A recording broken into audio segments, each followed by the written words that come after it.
What experience caused you to believe in the paranormal? My husband and I live in a 100-year-old house. It's always been a little creepy, like hearing people talking in another room and going in, and there's no one there. But a couple of years ago, we had two really good hauntings that totally convinced me the paranormal is real.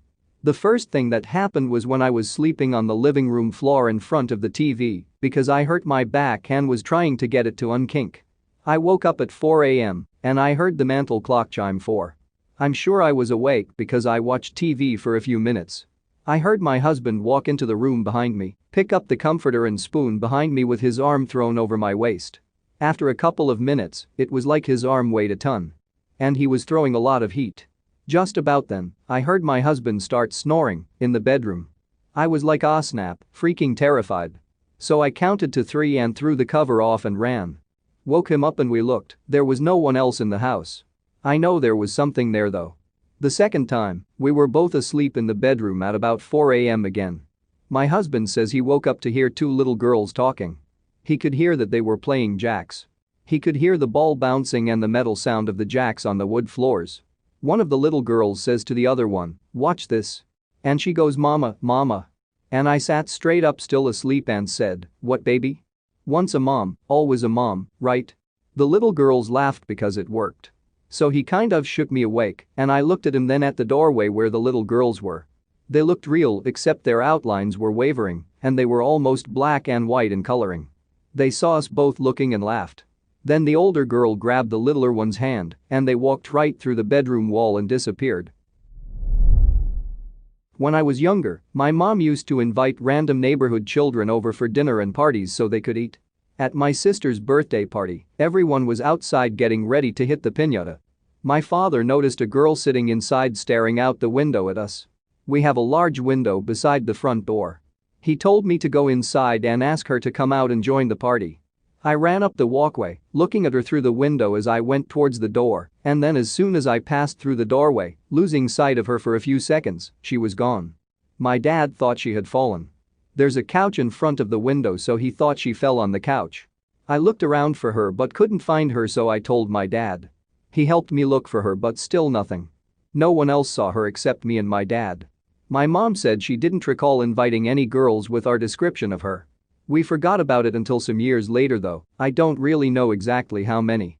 My dad and I were sitting in the living room watching TV. From my dad's armchair, you can see into the kitchen a little bit. Me and my dad were talking about the show we were watching when he suddenly got quiet. He said my name and motioned for me to come over to him. He told me to look at the microwave. I saw that girl's reflection in the microwave, exactly the same as before. I ran into the kitchen and my dad followed, but again, no one was there. We were both pretty spooked so we went out for ice cream until my mom came home. I thought it was a neighborhood kid playing a prank on us the first time. But seeing her the second time unchanged in our kitchen many years later made me start believing in ghosts. When I was 18 living on my own for the first time, I kept waking up and seeing a woman with matted black hair sitting on my bed and smiling at me. A creepy smile. Not a nice one. She scared the heck out of me. One night, I woke up and she was there and slowly held up her hands, and they were fleeting grotesque. It looked like third-degree burns covering them. I was talking to my mom and mentioned it, and she just said, "Weird. She hasn't been around since you were a kid. Don't encourage her. She shows up every now and again. Sometimes in nightmares. Sometimes when I wake up at night, she's at the foot of the bed being creepy." I've had roommates who have seen her too, without me mentioning it to them ever before. I just ignore her. When I moved in with my boyfriend, he told me there was a ghost man that had always followed him wherever he lived. I am a firm believer in the paranormal anyway, but it really didn't bother me after some reassurances that he was benevolent. Not long after moving in, our roommate's girlfriend started staying over more often, and this ghost hated her. If she'd use our bathroom, the faucets would both turn on full blast. This would always cause her to run out of the bathroom with her pants around her ankles. The ceiling fans would turn on by themselves, the TV would increase volume on its own. You had to unplug it to get it to stop. We replaced the TV, that one did the same thing. After a few months of weird stuff happening, I awoke to the feeling of someone sitting at the foot of the bed. I felt the bed compress as though a real person had sat down. I jerked up and looked around and saw nothing, But there was an imprint in our comforter where someone had sat. Several more weeks go by and finally the same thing happened again, only this time there was a man there. Big hat, trench coat, looked like he was straight out of a western. After a few seconds, he disappeared. I told my boyfriend about him and his response was, "Oh good, he finally let you see him." After that, it just became normal. He sat at the end of the bed most nights while I was pregnant, and then after the baby was born, he must have went in and sat with her. We would still catch glimpses of him here or there, and you'd hear footsteps when home alone. We eventually broke up and I got to say, I miss the ghost way more than the boyfriend. 3 things for me. 2 were our sightings and 1 was an experience that saved my life. Firstly was in my first house. I was alone in the house with the bathroom door locked as I was taking a shower. I turned to get the soap and there was someone standing right outside the shower door. I thought my roommate came home and was messing with me, so I told him to get lost. Only after finishing my shower, I found that the door was indeed locked. Second was that in my current house, we often have nuns walking across the corridor from the spare room to our bedroom, still happens on occasion today. Lastly, it was about 5 years ago when something pulled me back from a pedestrian crossing, just as a lorry went barreling through the red light, whilst the driver was looking to his left. I surely would have been severely injured if not killed. There was absolutely no one near me to have been able to pull me backwards. I've had a bunch of things happen in my room as a kid in our old house. It was just unexplained, but I never felt threatened. 1. One morning while playing with my Lego blocks quietly, parents sound asleep in the room next door, I felt the atmosphere change as if somebody entered the room. I turned to look at the door to my room expecting to see mom or dad coming to tell me good morning, but nobody was there. I continued playing and then heard distinct footsteps in my room. At this point, I paused and made no sound to concentrate on the footsteps. I had a thick carpeted floor, and I can almost see where the steps landed. They were so clear. It started from behind me as I sat on the floor, came around and then were in the front of me.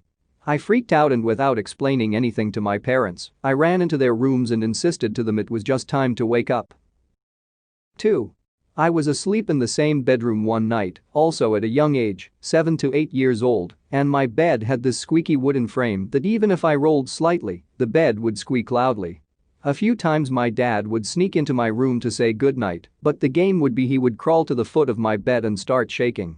I'll never forget how loud the bed squeaked, and I'd always laugh at the miniature earthquake he generated, as I would pounce to the foot of my bed to catch him there laughing. I remember it was late one night, everybody sound asleep, and my bed started to shake violently. I thought it was strange Dad would choose to play these games, so I allowed the bed to continue to shake as I used the squeaking and the shaking to cover my slow movement under my blanket to the foot of the bed, thinking this time, I will be the one to scare him. As I pounced out from under the covers to the foot of the bed, there was nobody there, and the shaking stopped at that exact moment. I remember kind of laughing to myself at how silly I must have looked, and that a small earthquake got me real good. The moment I curled back into bed properly, nearly seconds after of settling, the shaking and squeaking of the wood frame began again. Aftershocks perhaps I recall thinking, but just to be certain I jumped to check the side and foot of my bed, and just like before, at that exact moment, everything stopped shaking. This happened an additional 2 times afterwards, with the commotion always stopping at the exact moment I investigated. My mom yelled at me from next door telling me to be quiet and go to sleep, thinking I was jumping around on the bed or some nonsense. 3. The above happened with me when I was home alone, but with our remote-controlled garage door. If you struck the garage door when it was down, it resonated and made a very loud metallic sound that echoed for a few seconds. I was in the TV room, and the door to the garage was also in this room. I'd hear the garage door shaking loudly, but it always started gently, then would get much more intense. The first time I ran out to investigate, I expected to see my German Shepherd lying against the garage door, scratching himself, thus making the banging noise. Nothing was there. I returned to watching TV, and just like the experience before, this event happened another 3 times, with each time, I stick my head out to investigate, everything stopped shaking. 4. One Christmas, my grandfather got me this toy robot that moved about on tracks. It was white, had claws for hands and a sort of red visor for eyes, and a big red button on top of his head. Each time you hold down the button and speak, the robot recorded your voice and repeated it back in a filtered voice. I had a shelf of toys on the opposite wall of where my bed was, where this robot rested. One night, I was awakened from a pretty deep sleep and just lay there in bed awake looking across my room. Not too long after of waiting to fall back asleep, the toy robot turned on, said something that I could not really pick up, and drove straight off the shelf and crashed onto my desk that I did my homework on, breaking into several parts. I'd never forget lying there wide-eyed trying to understand what on earth just happened. Before it could even fully compute in my mind, my parents were both in my room with the lights on. They looked at the mess the robot made and yelled at me for waking them up and playing with my toys at this hour of the night. When my family and I moved into our new home, things started to freak us out. We would hear people talking in other rooms and sometimes we would hear footsteps coming from the attic. I told my friends when they visited and they laughed at me. Then all of a sudden, a lamp turned on and then off by itself. It was weird, but we just thought the outlet or the lamp switch is broken. However, when I took a look, I found out that the lamp wasn't even plugged in. Another day, my mom was in the living room and 3 windows and a couple glass stuff broke simultaneously all of a sudden, and she heard voices in another room. Not sure I believe in ghosts and I think most things can be explained, but here's my story anyways. Growing up, the house next door to us was someone's second home, and when they were gone, which they usually were, except in the summer, we'd help take care of the house and keep an eye on it. As the owner's parents got older, they started staying there for weeks at a time, and the owner would come visit on the weekends, so we'd usually check on them every other day or so. The owner's dad settled into a routine. He'd open the garage and sit in a lawn chair all day waving to everyone who went by, and in the evenings, he'd lay in bed and watch TV. Unfortunately, a few years ago, he passed away. A few months after though, weird things started to happen. Late at night, the TV turns on, the houses are mirrored, so their master has a window right across from my parents' master, and they could see the light from the TV. We figure they must have gotten into town late, so in the morning, my dad tries to take them some mail, but no one is there, so he calls the owner, and the owner confirms no one came up last night and asks us to look inside. Sure enough, TV is off and no one is there. Second night, same thing, TV comes on, so my dad calls the owner, confirms no one should be there and asks us to check it out. We go in and no one is there, so we turn off the TV.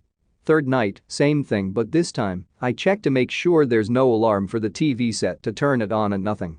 This continues until we finally just unplug the TV.